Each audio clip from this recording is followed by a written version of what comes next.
We're back. We've got another podcast episode. We're back in familiar settings. I don't know if that adds anything to really continuity as far as that goes, but hopefully it maintains a little bit of sense of stability now with the constant jumping around in locations. But I'm Dom. That's Chris, movie and TV nerd. Welcome back to the Talkin TV channel. And Chris, I don't know about you, but I'm exhausted. I think you guys know I normally set up everything behind me. The fact that I didn't do that, I think shows. Yeah. That was one of our longest live streams last night. It was really long. Was that 3 hours? I think 3 hours and 15. Something like that. That shit was longer than Avengers Endgame, and it felt longer. Yeah. It was fun though. Thanks to everyone who caught our live watch of Inception on its 10-year anniversary. It was a good time. Absolutely. Yeah. I still can't believe that movie's 10 years old. But anyways, so Chris, we're back with another podcast episode after 2 weeks, I would say, of hectic madness because just technology hates us, and just with how that schedule of the last 2 weeks worked. We're back to, I don't know, would you consider this another somewhat serious topic? Only because last week's topic kind of didn't exactly go the way that we intended for it to go. It was kind of started off as one way and then kind of went in a completely different direction for us. So, no, I know what you mean. So this is interesting because I feel like this is a topic that we've spoken about ad nauseum with our crew, Pat, and who you guys know is a friend of the show, but we never really brought it to the show. We'll always talk about this after a movie at when we go to Buffalo Wild Wings or to a diner. We'll sort of sit down and sort of talk about how streaming, specifically Netflix, has really impacted the landscape of modern creators, but we never brought it to the show. So serious, I don't know, but it kind of comes up a lot in our casual conversation. So I'm excited to elaborate on it here. You know what I mean?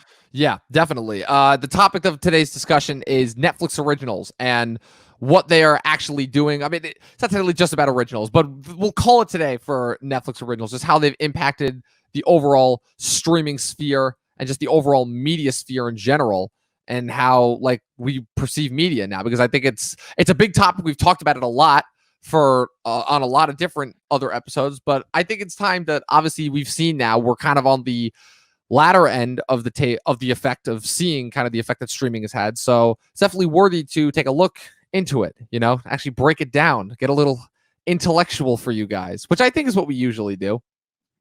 I think we try to, at least. Yeah. And I think lately more so than usual we have been. Yeah, most definitely, especially with last week's episode. Oh man, I still can't get over how serious that was. Dude, I listened to that one twice this past week. That's just how proud I am of it, Yeah, it's in depth. Yeah, sometimes you got to appreciate what you do, because why are you doing it, right? Exactly.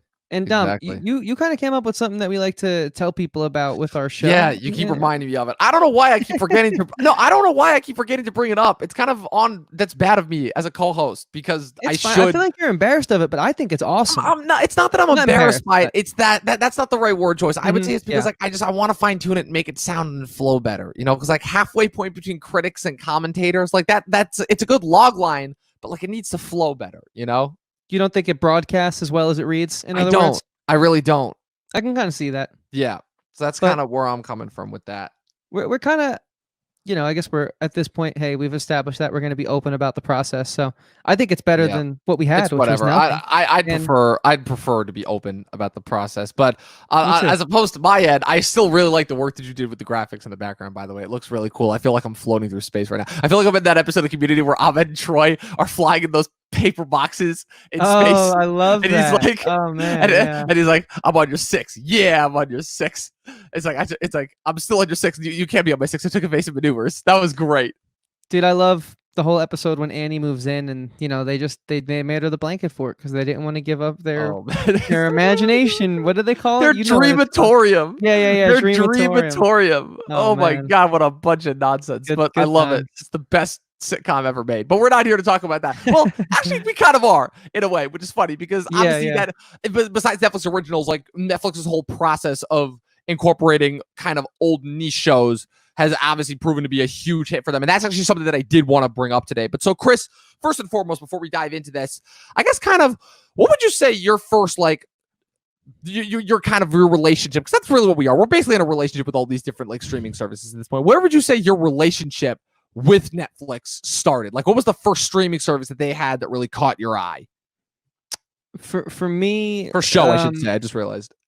Yeah, for me, it was the ability to rewatch Lost ad nauseum, and also without Netflix, I would have never have kind of gotten into The Office and been able to watch the last season live because I was able to binge it. So that was the first time I binged something to catch up with the finale, which was really cool. And I was like, whoa, this is kind of weird.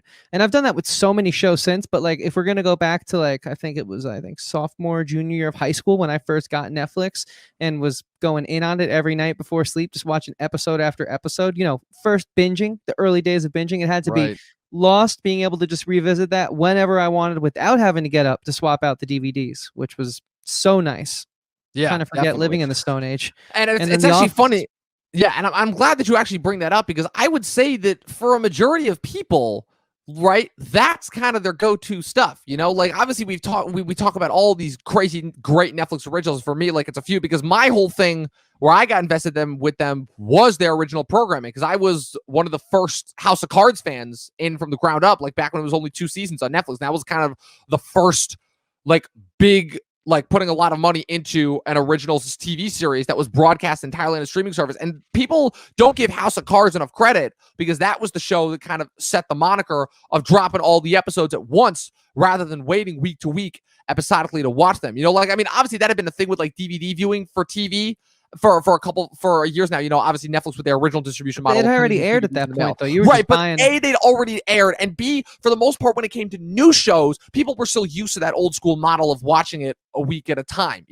But the thing about House of Cards is that was the first time where it's like, oh, this is a brand new show, and I can just go on and watch like all the episodes at once, where it's like that kind of set the tone. It's like, oh, so this is how that kind of sent a message out to the rest of the other traditional TV networks that, oh, this is the new way of how things are done. And so I don't think House of Cards gets enough credit there. But and I agree. It doesn't help that Kevin Spacey went and did horrible that things, whole thing. Well, had done horrible things at that point. But yeah. But I guess my problem with it became that after that, Netflix kind of really didn't know what stance they wanted to take. And so this kind of brings us into, I would say, my problem, if you will, with them. Like I said, I don't even know if it's really a problem. It's more so just like, it's just the way that they do things, which is that Netflix, and rightfully so, because this is the time and day and age that we live in, but it's also kind of their fault because they also kind of sort of kickstarted this model, is Netflix just has no interest in like finding and sticking with one thing. Their business model that they've done since day one is just, okay, let's just funnel all this money into a bunch of different things and drop them. Who cares about the quality? Who cares? Like, we don't know how these shows do because they don't release their numbers at all. So then they just drop something, and kind of the only determining factor that we have in order to measure the show's success is word of mouth. But even that's unreliable time because sometimes word of mouth gets propelled for like a not good show. So to me, at least, like that's why whenever I look at Netflix's model for success, I can't look at their originals because they're too few and far between, and there's also too many of them to really keep track of what's successful or not. To me, I go to, like what you mentioned, the repeat viewings, because I know for a fact that all my friends, when they were watching Netflix stuff in college, they were not watching new shows for the most part. They were watching reruns of The Office and reruns of other old shows, Parks and Rec and all that. So I guess kind of like what's your take on that whole thing? Because it's bugged me for a long time, and but it's not something that really seems to bother everybody else, mostly because I think that's for the most part they're still like the big thing to watch, so it's probably just a me thing.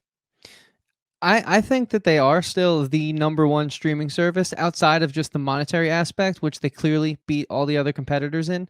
I think just as far as like I guess if you have fans for a streaming service, which is a funny sentence, but we're really diving in here. So I'm taking the plunge. And I think as far as fandom goes for a streaming service, yeah, Netflix by far has the most. Probably, Amazon, Disney Plus, and Hulu wouldn't be too far behind. And then you have all the other random ones like Shudder for horror and whatnot. And those ones are just, I think struggling to survive. Yeah, there's a lot of streaming services, though, to say the least. Now like there new, like that Quibi thing that popped up, Crackle. Like I think Criterion was trying to launch their first one. Now HBO, now HBO is into it with HBO Max. Like everybody like has a streaming service now, almost to the point where it's comical. Yeah, but I think what Netflix did was they were the first to the game, but they also used that advantage. They used that positioning to their advantage. They really revolutionized the way that we view TV. I mean, first of all, commercial free was something Right. That was a they big thing, started too. really, and then YouTube even adopted off of Netflix's with their premium service. But you got to remember, Netflix was the first company in the streaming world to build into the price no commercials. They built that into your subscription fee, which really changed the game, you know. And it's almost, I think, Hulu's downfall, the fact that they are the streaming service with multiple tiers, because no one wants to pay the extra few dollars to not have commercials on Hulu, Right. for the most part, because unless you're like a huge anime fan or you're into some weird obscure genre that Hulu's cornered the market of, their mainstream competition in regards to, like, you know, HBO, Disney Plus, Netflix, they're kind of like the weakest one. You know what I mean? A good thing. I guess it's a good thing that Hulu is now owned by Disney, because like that to me is the only reason why that is still alive. Because because what Hulu has become now is Hulu has kind of become like FX's model, because ever since Fox got bought up by Disney, they just put all the new FX original shows right on Hulu, which is great for accessibility, because that allows a lot of the really great FX shows to now be accessed really easily. But again, the problem is that who is going to go out of their way in order to spend that much extra money in order for Hulu? Because the other thing too that people don't consider, I guess, enough is just, I don't know about you, I haven't been on Hulu's app as well, but to me, I don't think it's as user-friendly as Netflix is too. And just for the most part, like, Netflix still has like a really user-friendly model, like just the way that their site is designed. You know, Disney Plus tried to emulate that while also still having their own unique look, but Disney Plus still has buggy problems occasionally, like, but that's just getting into the technicals. But I guess then just my own selfish desire then is, because if we could jump ship for a moment from the business model into the actual entertainment aspect, I guess my own personal problem with it is the fact that because so much of their content, they funnel so much money into all of these different random content, and for like every one thing that might hit, there's like 15 others that'll just come in and nobody will watch or know about, but they're just there. And like, that's great from a business standpoint, because it creates a lot of job opportunities and it creates a lot of just different and varied content. But I guess the problem is that they've kind of, in a way, Netflix has also oversaturated the market. And I know you and I have talked a lot recently about why it seems so difficult for shows to break through, and how for every new show that we try to recommend, there's like 15 others that people are trying to recommend. It's just, we can't keep up. And it's a thing that I've been hearing about for years now, just like that there's too much TV, there's too much content, you know? But obviously the flip side of that is, you know, there's never been a better time for content. And both of those arguments have a lot of legitimacy to them. But I guess the question is, like, is there a way to maintain a balance? Because I don't know about you, but to me, part of the majesty of TV is having that one it show. You know, like, to me, there's a reason why shows like Succession and Barry are so special, because those shows to me are the it shows now, if you could even call them that, you know. But they also have the advantage of being on HBO. And the thing about HBO to me, and why I've always considered them as one of Netflix, is HBO's always put more into quality over quantity, versus Netflix just seems to be the opposite, you know? Yeah, so I actually have a couple thoughts about this.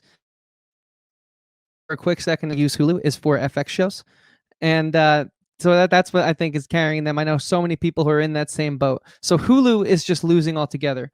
But what blows my mind is, and why I just can't understand how Netflix still continues to win, is because you're right. The quantity is so, first off, intense. And the only marketing Netflix really does, outside of like the shows that they put a little outside world marketing, like maybe like there was, I know some people tweeted a billboard of Space Force in LA, but there was not really like that many commercials. I saw a few TV commercials for Space Force. I've seen a few TV commercials for like Cloverfield Paradox, but for every one show they market, there's 100 shows that don't go anywhere. I mean, and then Netflix also does these weird viral pushes in regards to Bird Box, where they just have someone create a bunch of memes and they try to fake people into thinking it's a good film, but they take such a chance on not marketing but relying on viral content. And I guess it's because the strength of their subscription base is so strong they can take that risk. But don't you think you would get more money if you put in some traditional marketing? I don't understand that, to be honest with you. I'll add one further thing to that too, is why for all of their viral streaming does it only seem to market their crappy content, you know? Like the viral marketing, it worked for Cloverfield Paradox and Bird Box, but those two both sucked. And for the most part, like, everybody who I knew that watched those two, like, hated them, you know? So like, I guess that was just like where I started to worry, because that to me was, I'm like, oh no, they're now going to go the route of everyone else, which is where they don't care about the quality of their stuff. They just, you know, just as many views as they want, you know, like this ridiculously hacky, tacky advertising, you know, like viral marketing method actually fooled enough dumb people to watch this thing and could probably figure out that they were watching something that was bullshit, but because it just seemed cool online, oh, it's just like 1.5 billion views. Not that we would even know that, because again, they don't release their number. So like, it's just, to me, it's just like, it's too much power in one studio's cards. And I feel like I would just like appreciate it more if they like just actually use that to like, you know, it's like it always kills me. It's a kind of the same problem that I have with Disney, which is where like you have all of this money and all of this power. Why are you not taking the advantage of like pushing some more risky and interesting content? You know, like you're gonna make your money back regardless. You know, yeah. Like those are just the things about business that don't make sense to me. Totally. The one cool thing that Netflix does is they'll do like creator deals where they'll sort of like invest in a guy. Like I know Adam Sandler's done a bunch of movies with Netflix, and they sort of trust their creators, which is awesome. And by, you know, creating that many different productions, sure, you don't have as many big name celebrities maybe coming out because there's such a flooded competitive space that you're all tossing your hat into the same ring. But like you said, you are creating a lot of jobs, you know, and that is great because dude, these film jobs are hard to get. And from what I understand, listening to interviews, reading articles, just because you're in the union, whatever union it is, electrician, that doesn't mean cameraman, anything. That doesn't mean anything. You're still job to job, and it's still word of mouth. Yep. So that the fact that there's more jobs gives those hardworking, talented people a place to work. So I can't fault Netflix for that. But what I can fault them for is I think sort of undervaluing all of their content by just, again, going back to the lack of marketing. It's like you have Stranger Things, yet I still have never seen a television ad for Stranger Things. Only things I ever see for Stranger Things are the YouTube trailers. But like I don't. But like but the other problem too for me is I don't watch TV. I haven't had cable in 8 years. So like I don't know what actually plays on TV as and far I as listen to a bunch of podcasts each week. I watch a bunch of different YouTube channels. I have rarely seen Netflix pre-roll ads. I've never seen a Netflix radio ad. I don't get it. Are they content with the amount of money they have? Isn't corporations' goals just to keep raking it in? I don't understand. I guess the thing is that I don't necessarily fault them, because to me, obviously, the whole thing that I always go by, a big thing that I've talked about, is how I hate how, to me, kind of almost the traditional movie marketing mentality, a lot of alliteration there, has kind of ruined for me a lot of like kind of new and interesting movies that I feel like I would have liked otherwise if not for marketing, you know, like what, like just again, bringing it back to my Marvel, look at my Captain Marvel review. Like I like that movie so much more on the hindsight of the marketing, you know? And it's just like, the problem is that like, there are still these good movies that are trying to break through the barriers, but they're just so held back by the marketing machine. And I get it, marketing is necessary, but I don't know if it's just like the way that it's marketed or whatever. But like it almost always kills the hype for me for a movie, you know? Like you look at A24. A24 is another thing that almost thrives off of like trolling their audience into thinking that they're going to get something when it's not, you know, like specifically with a few of their horror movies that haven't liked. Now they're a little bit more hit or miss with that as far as I'm concerned. But Netflix, so in that sense, I kind of admire Netflix for not going the ad route, just having such a strong faith in their fan base and the power of their brand that they just feel they don't feel the need to market it. You know, they drop like a few YouTube trailers, and that to them is enough to like get people to get word of mouth and get enough eyes on them, you know?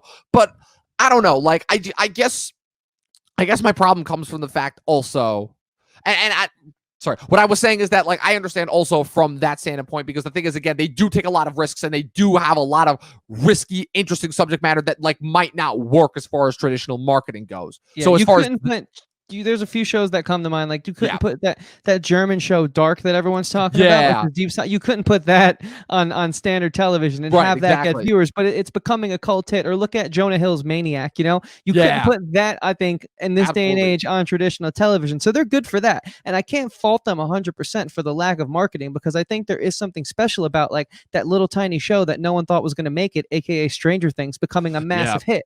You know, but it's just like, it's just weird to me. It's such a weird, relaxed corporate culture. Sorry to chime in there. I just kind of no. That's good. No, I'm glad. I do want to hear what your gripe is. You know, no, these things, like I said, are fascinating to me. But like, like I've already kind of made clear what my gripes are. And like I said, it's the selfish part of me, because I'm a watcher first and foremost, and I want good content. I want stuff that when I watch it is not going to be derivative and remind me of, and not rely on cheap TV tropes and cliches, and actually have interesting, new and different characters and stories. And I guess just the fact that if they are constantly putting all of this time and money into just putting out as much stuff as possible, and to me, it undervalues the creators that are involved, because to me, it kills me when I see something that actually is good, that I actually do enjoy, that I do think is like an interesting and unique thing that more people should be watching, because it is giving kind of a new edge and pushing these stories further than they ever would have been on traditional TV.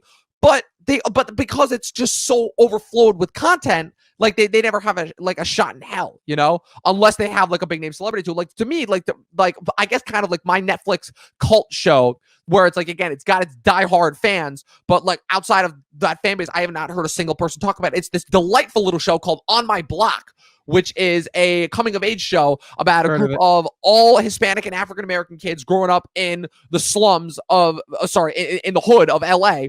But it's a sitcom mostly. But the thing is that it's a sitcom that while still having a lot of like sitcom cliches and tropes, like the wacky characters and like the spring and like the quick, very fast-paced dialogue, it also is not afraid to actually tackle like some very real and disturbing subject matters. And that's insane to me, because like that's never anything that you would expect to see in a traditional sitcom, because sitcoms are all about keeping it safe, And so it infuriates me even more when something like Space Force, which could not be more boring or derivative of a million other things that we've seen before that are better, be so watched just because of the celebrity that's involved with it, and it adds nothing. There's no entertainment value to that show, and it kills me that seems to be the things that work for Netflix.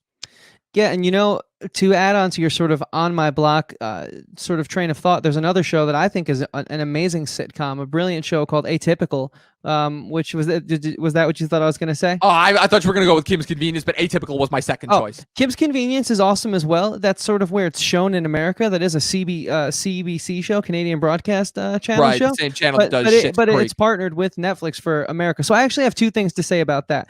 Netflix does a great job of giving these sort of, like you said, shows that definitely would not make it. I mean, if you guys don't know about Atypical, check it out. It's about an autistic kid who's struggling with growing up and moving out of the house and sort of combating just daily life. And it's absolutely brilliant. It's heartfelt. It's touching.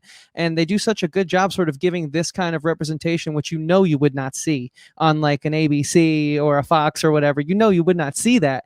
They do a great job of getting that show made, getting those voices a platform, which is awesome. But then they don't promote it. Right. And then another thing they do is they do a great job of partnering with the BBC to bring shows over such as Peaky Blinders or Frankenstein, but then they don't promote it. They just kind of feed you to their algorithm. And I don't know. I mean, it seems people are okay with this, which is fine. I haven't heard anybody complain about it. Like, I've not, like, of all the millions upon millions of things that people complain about online that, quite frankly, I find really dumb and don't really add any substance of matter to the discussion of like how we could actually further critique and get some more interesting stories. Like, this is the one thing to me that, like, I feel like there is a legitimate argument to be made here, but nobody's talking about it because nobody seems to care, because everybody just seems content with just like just consuming all of this content. It kind of feeds right into something that has frankly terrified me over the last couple of years, which is that people have just stopped wanting to think about their content and just consume it, which has always been the case, like that's always been the case. You're tired after a long day at work, a long week at work. You just want to sit back and relax. You want your comfort food and everything, but every once in a while, there was always that one nugget that was able to get through that had everybody talking to me, like to me, like, again, I talked about this ad nauseum, but to me, the majesty of TV is so like the fact that we got shows like Breaking Bad, like The Sopranos, like Game of Thrones, like all of these groundbreaking, revolutionary TV shows that seek to actually push their stories in new and interesting directions and actually wanted to get people to think about them rather than just being mindless entertainment, like I can't help but wonder that if it was this type of an environment, like none of those shows would be a thing and TV would be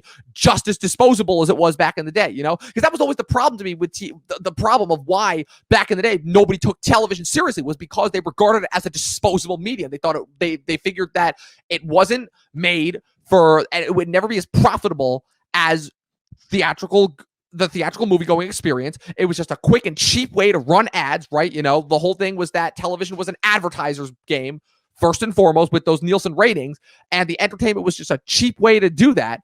And to me, like, the fact that it evolved into this stance of being able to give us arguably content that now is on the level, if not far surpassing the stuff that we get in theaters, is astounding to me, and and the thing to me about Netflix is both a part of that success, but it's also very, very much detrimenting it.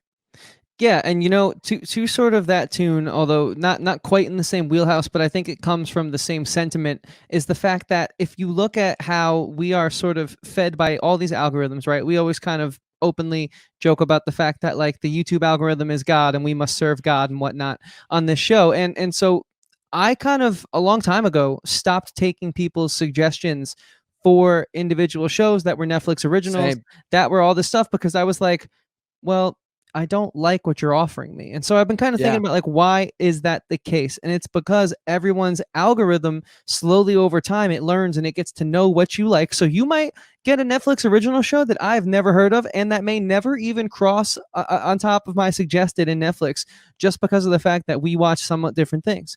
So there's only a few people that I really take suggestions from now.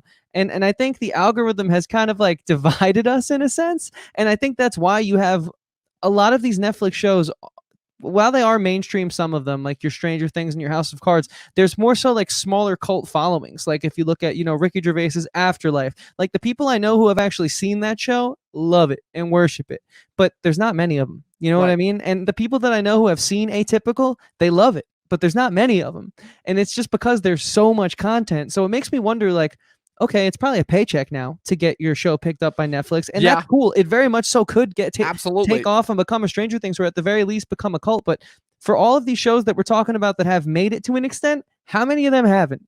It's again, almost dangerous. It's the 1-2 punch, because on the one hand, again, it is so much easier now. And again, I'm being facetious because, again, the fact of getting anything produced and sold to a local studio is amazing in and of itself. But the fact of the matter is, it is so much easier now because technology and the algorithms made it so much more easy for you to market something that in the past might have seemed unmarketable. Because if there's one thing that the internet and watching content on the internet has proved, is that there is literally content for everybody. The idea of a niche market to me is no longer a thing, because before, to me, or at least at the very least, the term has changed. Because to me, before, a niche market was something that only a few people would go to, and it could sometimes develop enough of a following in order to like actually be profitable. But for the most part, it could just never compete with the mainstream. But now it almost seems like everything is niche, and it almost feels like you have to be more of a niche in order to stand out and just maybe having a chance of existing outside of your niche, But that kills me, because if that's the best that content creators can hope for, that they're just going to develop a niche of very specific fans and kind of never go beyond that, like that just seems kind of demeaning, because the whole point of making content to me in general is that it can potentially be seen and witnessed by everybody, And so if anything, I just find something that is supposed to be so much more, something that was originally supposed to that would allow creators to get their stuff out to even more people. Now I find that it's kind of even more restricting in a way.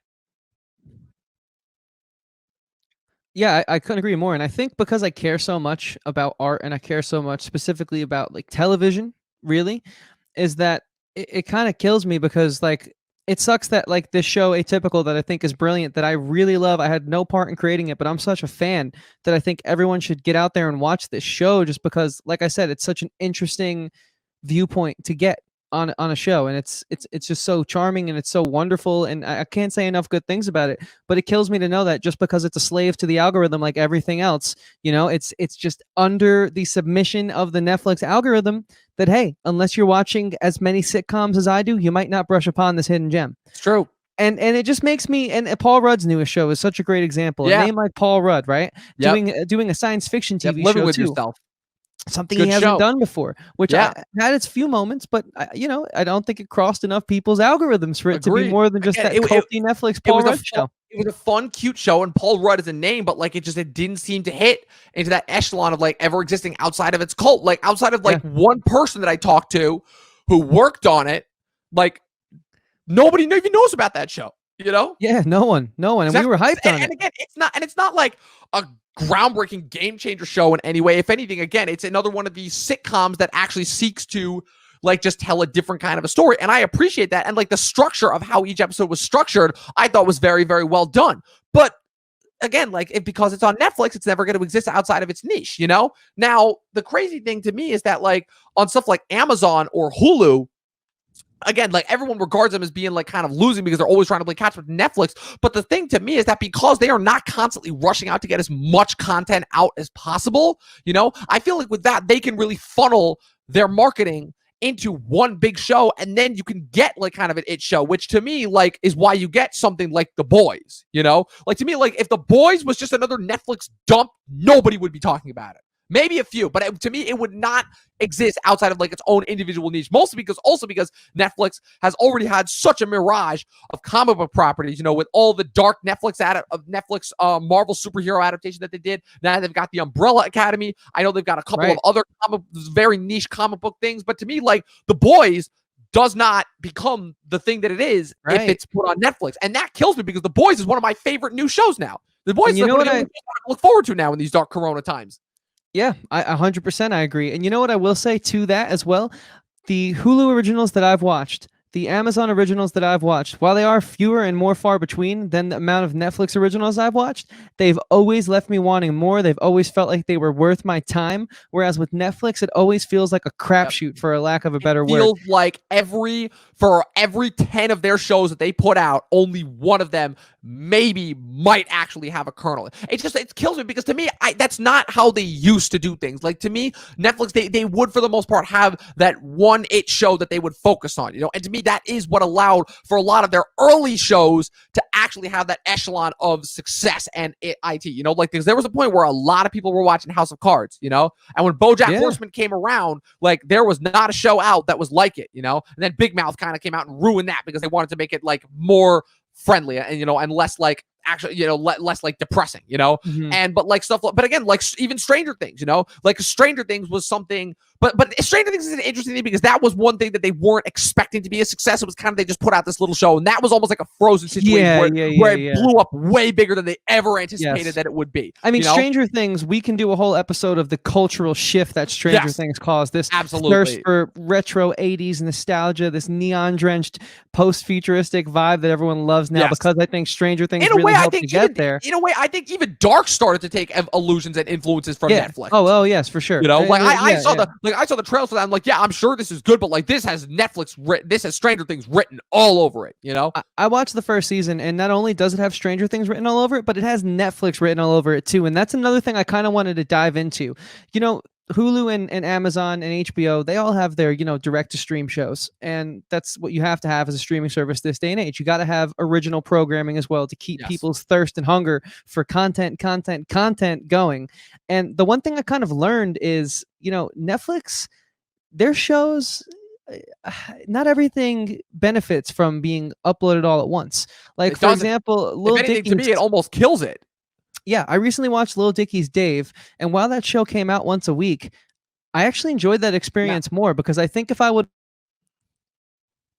have watched it back to back too quick, I wouldn't have been waiting for that next episode. I'm a sucker for that kind of show, and I admit that show has as much flaws as it does good things. But the point is, like, the week to week was very charming, and I enjoyed it. Same thing with I Know This Much Is True. Or even go back to the Mandalorian. The Mandalorian, to me, like that show does not have besides the fact that it's Disney Plus's big, like, besides all the other things that show had going for, you know, Disney Plus's first big original show, you know, the first Star Wars live action show, you know, but all of that going into it, you know, like to me, the majesty of that show, part of it is the fact that you did have only an episode a week and you had to wait a week in between episodes. That way you could actually, you know, you would have something to look forward to. And to me, like, part of the problem with Netflix is the fact that because they drop their stuff all at once, and so many people, again, because we're so used to that binge culture. Now, I know people who will stay up until 3 o'clock in the morning when Netflix drops their stuff and just binge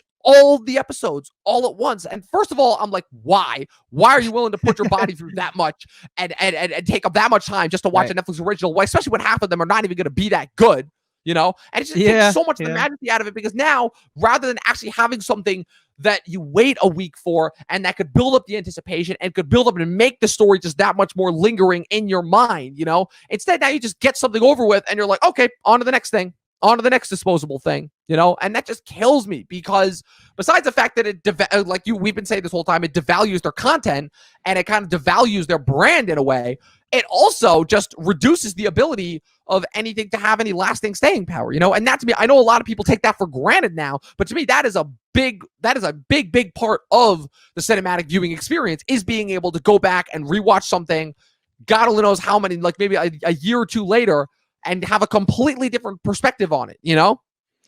Yeah, and I think it really does devalue their content when, for example, Netflix will drop like 8 originals at once on a Monday, and then the next week they drop like 12, and then the next week they drop 7. They're always dropping so much. It's like, okay, well, not everything's going to be good.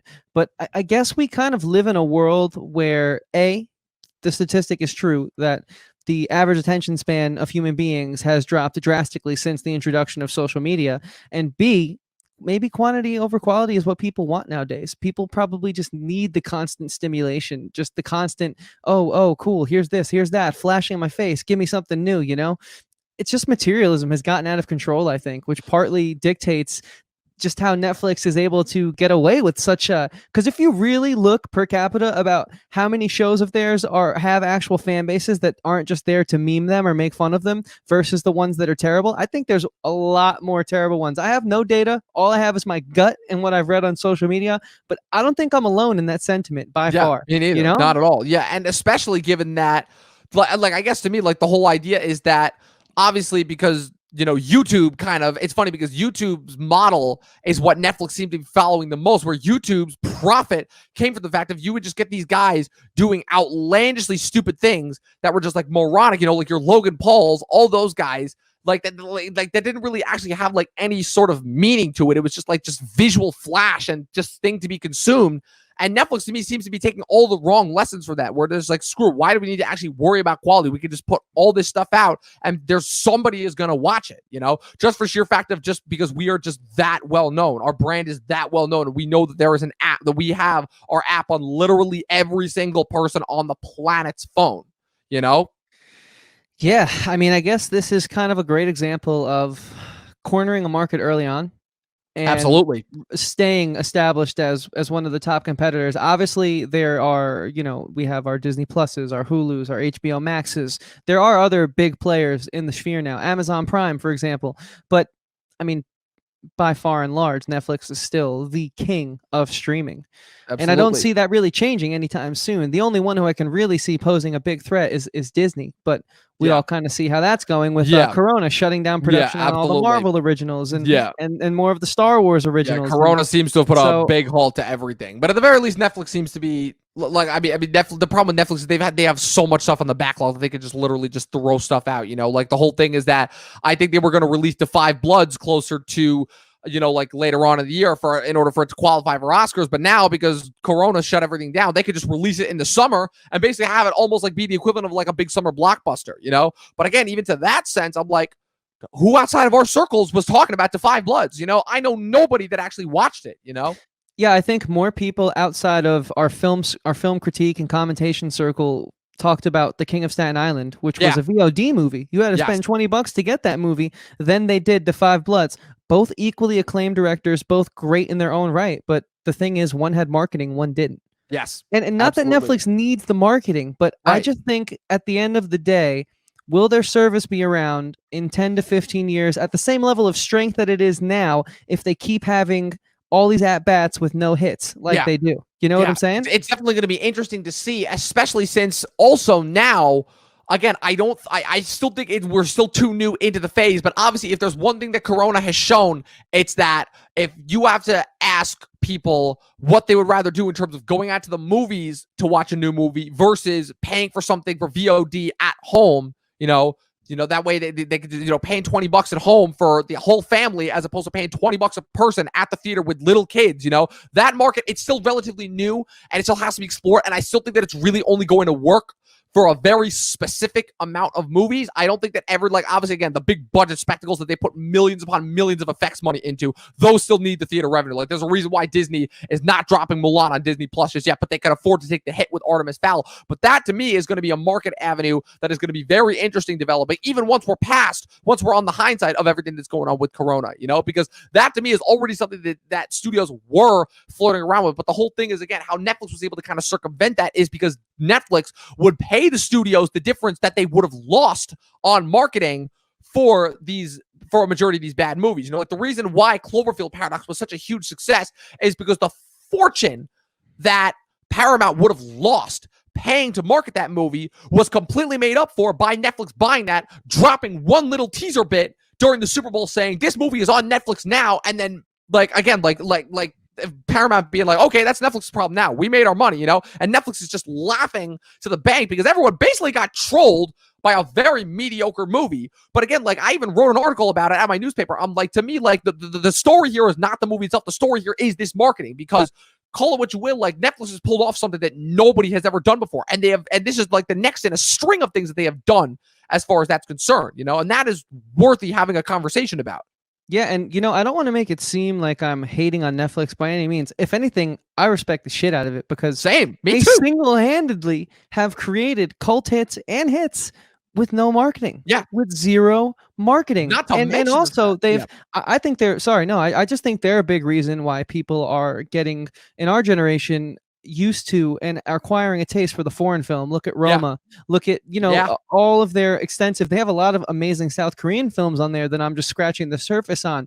Look at the BBC deal that they have. BBC's shows go direct to US for the most part. Not to mention the fact that they've also kind of allowed for certain genres that just stopped being profitable in the theaters to have a whole new life and avenue. Like as Sandler kind of broke the barrier with that, with all of his comedies. Like Pixels was the last theatrically released comedy that he did. And even though I don't know how Sandler's movies have been doing box office wise, I think they've been on a little bit of a dip since Jack and Jill. But Netflix has offered like a whole new avenue, because now the whole argument that Adam Sandler's movies are crappy has almost become a meme in and of itself, that Netflix is used to market all this thing, because they know that Murder Mystery and The Do-Over and The Ridiculous Six and Sandy Wexler and every other god-awful movie that he's done, they know that it's crap, but they don't care because there's an audience for that, Not to mention the fact that it is allowed for certain other, like to me, the two biggest genres that they've allowed that just stop being profitable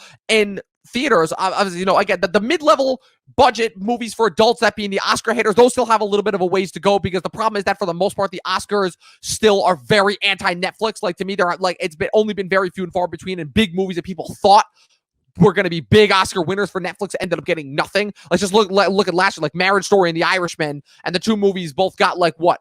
Marriage Story got one Oscar win, and The Irishman I don't think got a single Oscar win. Like not one. Noms. Yeah, I think just noms.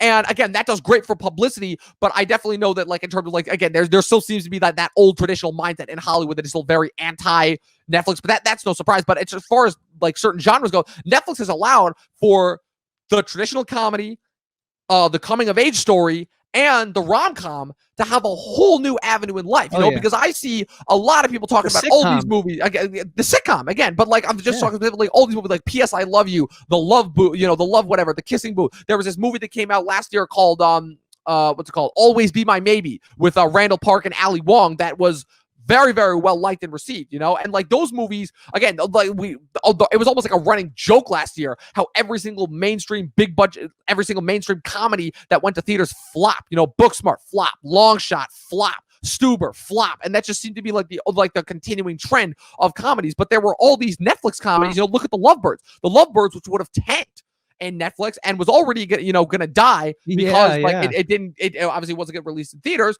Like they cut their losses and just put that right on Netflix. Same thing with The King of Staten Island. They didn't go the Netflix route, but they realized how early it was in the cards that movie probably King of Staten Island is a little bit of a different story, because that might have done well in theaters, because I think Pete's enough of a celebrity that he would have been able to sell that movie on name alone. But even still, like, that movie to me was as well received as it was because it went direct to VOD, So there's those things to consider as well. I think if you yeah, no, 100%, man. And I think if you look at a movie like Lovebirds, it kind of had a life only because it was on Netflix, and because they quickly, signed a deal and said, hey, look, this thing wasn't testing well to begin with anyway, so we got to get this thing out of the theaters as soon as we can, Corona or not. Yep. So Netflix is good for that. And I don't want to make it seem like I'm hating on Netflix, but I think I have sort of noticed that the scripts that get picked up by Netflix sort of feel a different way when you watch them. They get you into that next episode for better or for worse, rather than like an HBO original.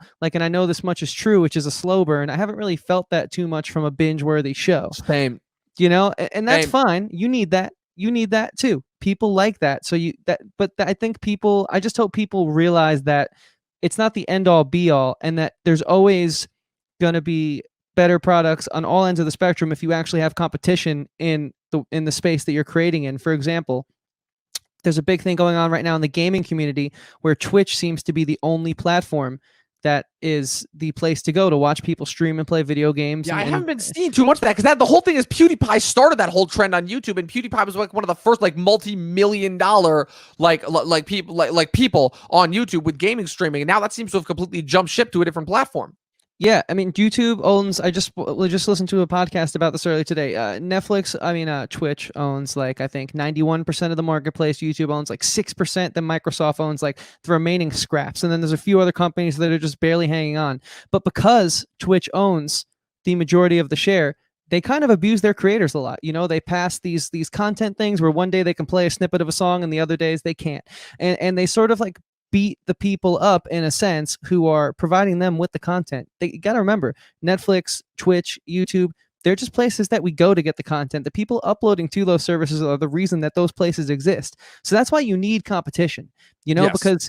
because Twitch right now is just abusing their creators, and it is a different kind of content, but the same way we binge like a Stranger Things, there are millions of people who binge just people playing through a video game series, you know? Yep. And you need that competition. And it's just, to me, it's like, I just hope people kind of see this episode that we're in the middle of, but sort of wrapping up now, and realize like, okay, yeah, like they're not saying Netflix is bad, because I'm not. I love it. I'm always on Same. Netflix. Like I said, I'm still on Netflix. Like I said, regardless of my problem with their originals, again, like Netflix has allowed me to rewatch two of my favorite shows with Community and Avatar that for the most part, again, I wouldn't have been able to watch otherwise, you know? I mean, I know Community's been on Hulu for a while, but again, like I'm not paying for Hulu just to get flooded with ads. You know, and once Community went to Netflix is when it really hit a second life. Absolutely, You know? like arguably like a bigger life than it ever had when it was on the air. You know, but just realize that it's never good for one company to own the lion's share, because then it's their way or the highway. Exactly. And so if you enjoy shows like I Know This Much Is True, or, you know, even older shows like you brought up, like Breaking Bad, and,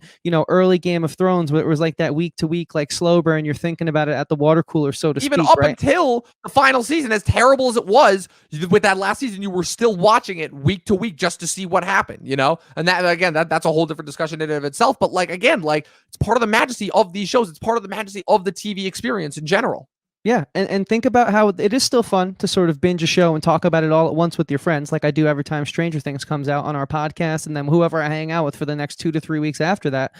But there's also like even more of a charm getting super analytical and like talking about week to week, like, oh my God, what's going on in the island? Is Jack dead? Is he alive? Is John Locke the Man in Black? You know what I mean? Really nitpicking all those dissecting fan theories. Again, like that's part of the fun, you know? Because the other thing too about like, again, like why I hate how the internet has so like change the idea of the fan, and how the idea of being a fan of something is almost like this negative term, you know, this negative toxic term, you know, that we talked about on our Star Wars thing. But back in the day, to be a fan of something like that was actually really cool, you know, because it allowed for a whole different type of viewing experience, you know, and it allowed you to be in these communities with these people that could just that were all into this one thing, you know, that was for the most part a really well done story that was getting you enraptured and getting you to think about this stuff in a whole new way. And now that sort of thought process has almost become like a gimmick and a way for and just like another shameless marketing tactic that shows that this content uses against us, you know, because for the most part it's all just lazy, cheap stuff with no payoff that's just meant to get you into it. Yeah, and I couldn't agree more. So for me, again, to summarize, which is really just me reiterating what I kind of just said, it's not that I'm hating on Netflix. I love a lot of Netflix shows, but I think there needs to be competition in the marketplace, because, you know, someone else could have a great idea. Think about if Amazon didn't have Prime, we may have never have gotten The Boys, and look how big of a hit that was. Yep. It doesn't have to be one way or the highway. You know, and binging isn't everything either. You know, there's multiple ways to appreciate art, and I just hate when people try to corral you into one train of thought, especially with how much of an echo chamber social media is, and modern companies who are on social media become eventually.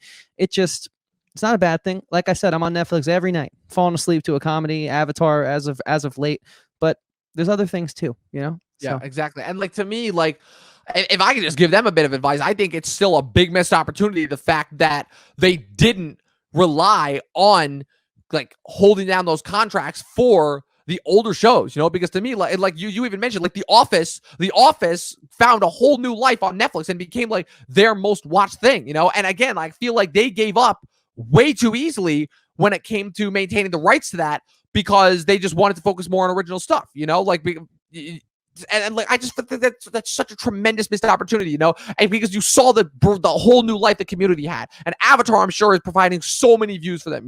They get like probably get like a decent amount of views from like a few of like their big cult movies, whenever they push them. When the Karate Kid goes back on, and when they bring Cobra Kai on, that's going to be a tremendous hit for them, because of all the nostalgia factor. Like Netflix to me, especially with Stranger Things seemed to kind of kick this off. Netflix, to me, their big train was nostalgia and being able to catch up and just having a place that was just one place where you could go and watch all your stuff. And now, like to me, they royally screwed up by letting all that stuff get away, by letting NBC like buy back the rights of The Office and all their shows. How they're Parks and Rec has gone in, I think, a year or so. Yeah, how they're gonna be able to hold Seinfeld there, I have no idea. Because if you think that, because if once this Peacock app that NBC Universal is trying to launches, and people do end up going there in order to watch The Office, like I said, because we've seen how well some of these other streaming platforms do as opposed to Netflix. That's why I'm not too concerned, but I still think it's a big missed opportunity. And that to me, again, like just from a business standpoint, if I were in charge, that to me is where I would be focusing, because I also think that because if we were focusing on that in order to get views, that would allow them to put much more thought and process into delegating and specifying the types of original content that they would get, and that would allow them, to me, to really push forward what could be a new It show. And we might get another House of Cards, we might get another Mindhunter, we might get another like BoJack Horseman. Like it killed me when Mindhunter, which was one of their most groundbreaking, original, and fascinatingly unique shows, is pretty much canned after 2 seasons because like they just can't hold David Fincher or any of the actors down to contract because they are just too busy with focusing on other stuff, Yeah. And they were more concerned with holding down David Fincher with a contract because he was making that Mank movie for them than they were with actually like focusing on Mindhunter. They just use Mindhunter as like another like marketing tool for that. Yeah, like most kids on the internet and people who contribute to social media, it's always on to the next thing. We can never stay in one moment. Just we can on never to the next focus. thing. And, for better or for worse, we may not have Stranger Things if not for that mentality. We may not have BoJack if not for that mentality. But it's true. But it's funny because even the creators of BoJack have come out, because the creator of BoJack, I believe, is Raphael Bob Waksberg, came out because he had another show that he was trying to do on Netflix, Tuca and Birdie, an animated show, and it got canceled after like 2 seasons because Netflix was just like on to the next thing. And he even said that like their whole mentality had changed because when he was first doing BoJack, the whole thing was that they were willing to work with him and allow him and give him the creative freedom in order to fulfill that story to the max, but like it just scares me because if BoJack was to be released this year, 2020, as opposed to 2014, BoJack never would have had the chance in order to become like the cult hit that it was. Yeah, 100%. It's one of those things where corporate culture is affected by social media culture. And by just typical pop culture standards, and that's always what has driven the entertainment standard. So, and we're in a weird era of technology, anyways. But that's a different podcast. I think we did more than our job here today. Yeah, definitely. I think we did a really good job of breaking down. You know? I guess in order to kind of wrap up this conversation, though. Sure. Like, so obviously we talked about like kind of it'll be very interesting to see what the future of Netflix will be. But do you think that like this kind of like disposable consumer all mentality, just being a slave to the algorithm and what is the trendiest item, do you think that is going to come back and bite them in the face? Because I always hope that like with Cosmic Karma, and I see that like always trying to be the trendiest thing, it usually does blow up in a lot of people's faces. So do you think that kind of it will blow up in their face in a way that they can actually learn from it? Or do you think they're just going to keep going full steam ahead until they, like what do you think? Not at all. I think they've been the trendsetter. I think they will continue to be the trendsetter. One of the things is, if you look at someone like me, who is sort of bringing that whole, slave to the algorithm thing to the attention, I'm still subjective to it. I'm still contributing. Right. I'm still actively living day to day by their algorithms, by YouTube's algorithm, by Facebook's algorithm. I complain about social media, but I'm still on it. I see it. But I think there's even less people like me who see it. Or if they see it, they just don't care enough. Yeah. Because not everyone's a creator. Not everyone has aspirations to one day make a film, one day write a script, one day release a record, Some people just want to, like you said at the very start of this, just come home and unwind and have that algorithm feed them something. Yep. So I don't think it's going to change. They're clearly winning. They will continue to win. I don't know. I just hope, hey, if there's an echo chamber, we're putting this out into it. And at least it's something a little different. You know what I mean? That's my angle. I want it to change, but I don't think it will. Yeah, I get that. It's a whole age-old mentality of what works will work, and we kind of have no choice but to just go along with it. But that's not going to prevent us from talking about it here on the Talkin TV podcast, guys. Thanks again for once again tuning into another great episode. This is a fascinating episode. I'm really happy with how this turned out. I really think we kind of like went really in depth with an area that, again, like I feel like not a lot of people are talking about in the kind of, I'm not going to say like the wrong mindset, but kind of like in the correct mindset, So, guys, this is the Talkin TV podcast. Thanks so much again for being here. Be sure to leave a like and a comment, and also click the subscribe button if you get the chance. Click the notifications button. That way you get notified every time we have a new video pop up. Again, just as long as you guys keep subscribing to us, the way that you subscribe to Netflix, then we might somehow have a chance of like being big enough so that we can continue to get out this very thought-provoking content on a more out to more of you, because our goal, as we say, we're the halfway point between critics and commentators. We critique and we commentate, And let us be your counterculture programming. Yes. Let us be your analytical breakdown of the powers that be. Let us be your cult program for alternative actual entertainment that actually makes you think. You know? So, and if this is your first time here, well, let me tell you what we're all about. We host watch-alongs every month. We do 2 a month. We just actually last night, at the time of this episode, finished a 10-year anniversary watch-along of Inception. And if you're wondering, okay, I am new here, what is a watch-along? Well, really, it's when me and Dom and a bunch of our friends, fellow commentators, fellow YouTubers, blogs, whatever, people in the film world, we get together and we're sort of your laugh track over the movie playing in the background. We have conversations that pertain and don't pertain to the movie for a few hours, and we just gotta have a good time doing it. We do these type of podcast episodes where lately we've been getting, and they've been very fulfilling, I have to add as well, analytical on certain topics that aren't about like a specific item of the week, a hot button topic of the week, but we also do that as well. And we also, cover things like Scott Pilgrim versus the World, for example, that didn't really have a timely matter when we covered it. We were just like, hey, we both love this movie and let's talk about it. So sometimes we get a little specific on a very niche, fine-tuned topic, but other times we just talk about Netflix and see where it takes us. And last but not least, Dom kills it every Monday with something original that is just his own thoughts. He does top 10 lists. This coming Monday, he has his A24 top 10 movies ranked. That's actually next Friday. This coming Monday, I have right. last in my Marvel ranking series, my final 2 installments, the numbers 2 and 1. In my 2 favorite Marvel Cinematic Universe movies next Friday, because we kind of do this alternating thing where we alternating my top 10 lists, which are on Fridays, with the watch-alongs. Next Friday, we have my top 10 A24 movies. And guys, like I said, I hope you guys are ready for that, because it's going to be interesting, to say the least. Like I said, you want to talk about niche, counter programming, then look no further than A24. I read the script too. You have, first of all, some interesting picks for a top 10, but also some even hotter takes.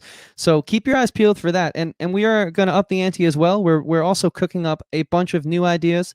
They do take a little time, however, and we want them to be right when you get them, because I think if you are new to us, the one thing you'll quickly learn is that we only do what feels right on the show. We don't force anything, but the ball doesn't stop with just these 3 Monday, Wednesday, Fridays. We have a lot coming down the pipeline, and I would love for Dom to tell you where to find that right now, so you can keep up to date. Absolutely. Follow us on Facebook, Instagram at Talkin TV or Talkin TV Podcast. No G. It's that little neon lettering that we have in the corner right there. It looks pretty cool. It was such a cool logo. I still remember. It feels so long ago that we made that logo.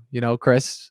Yeah, at the same desk I'm sitting at right now. It's been a while. And of course, like I said, if you get a chance, please leave a like and a comment and a subscribe. We really appreciate it. And Chris, I think that's it. Can I do my thing? Yeah, Dom, there's only one way that I would ever let this show end, let alone at this point, if it was ended any other way, I'd just be perpetually sad. So if you guys are new here, well, buckle in, strap in your seatbelts, because there's only one way we end this show. Dom, do you have a final message for the people here today? Watch more fucking movies, people. We out.